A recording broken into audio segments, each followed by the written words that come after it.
അപൂർവങ്ങളിൽ അപൂർവമായ ഒരു ചരിത്രമാണ് അൽവാരിസ് യൂലിയോസ് തിരുമേനിയുടെ ചരിത്രം, അല്ലേ?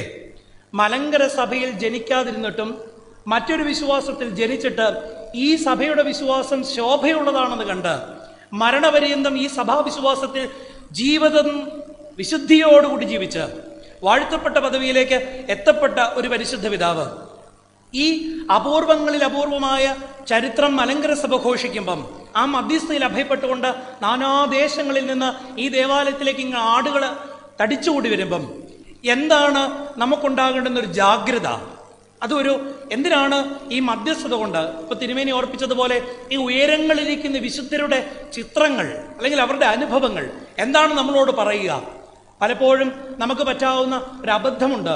ഒരിക്കൽ ഫ്രാൻസിസിനെ കുറിച്ച് പറയുന്നുണ്ട്, 1221 ഒരു പാതിരാ കുർബാനയ്ക്ക്, ക്രിസ്മസിന്റെ കുർബാനയ്ക്ക് വേണ്ടി അദ്ദേഹം ഒരുങ്ങുന്ന സമയത്ത് പെട്ടെന്ന് അദ്ദേഹം ഉറക്കം നിലവിളിച്ചു എന്ന് പറയുന്നത് മെൻഗെയിൽ ക്രിസ്തോ എന്ന് പറഞ്ഞാൽ ഉണ്ണിയേശുവിനെ കാണാനില്ല.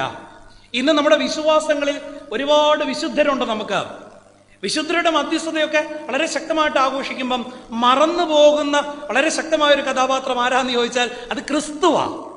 ക്രിസ്തു വിസ്മരിക്കപ്പെടാതെ ഈ വിശുദ്ധരുടെ ജീവിതവുമായി നമ്മുടെ ജീവിതത്തെ എങ്ങനെ കോർത്തിണക്കാമെന്നുള്ളതിന് ഒരു കഥ പറഞ്ഞുകൊണ്ട് തുടങ്ങാം.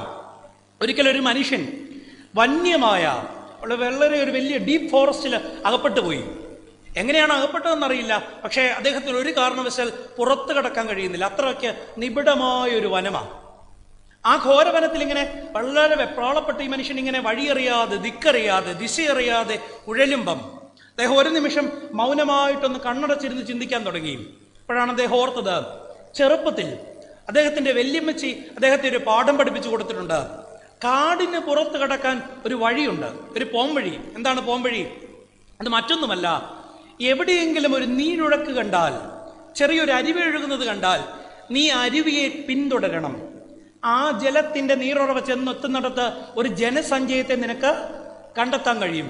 അങ്ങനെ നിനക്ക് കാടിന് പുറത്ത് കിടക്കാം. ആ മനുഷ്യൻ ആ നീരൊഴുക്കിനെ പിന്തുടർന്ന് കാടിന് പുറത്തേക്ക് എത്തിയെന്നാണ് കഥ. അങ്ങനെയെങ്കിൽ ആരാണ് വിശുദ്ധർ? ആരാണ് ഈ ദേശത്തെ ഈ ദേവാലയത്തിൽ അൽവാരിസ് മാർ യൂലിയോസ് തിരുമേനി എന്ന് ചോദിച്ചാൽ ഉത്തരം ഇതാണ്: ക്രിസ്തുവിലേക്ക്, ഈ ലോകവർദ്ധതകളുടെ ഇടയിലൂടെ നമ്മളെ കടത്തിക്കൊണ്ടുപോകുന്ന ജീവജലത്തിന്റെ അരുവിയുടെ പേരാണ് വാഴ്ത്തപ്പെട്ട യൂലിയോസ് തിരുമേനി.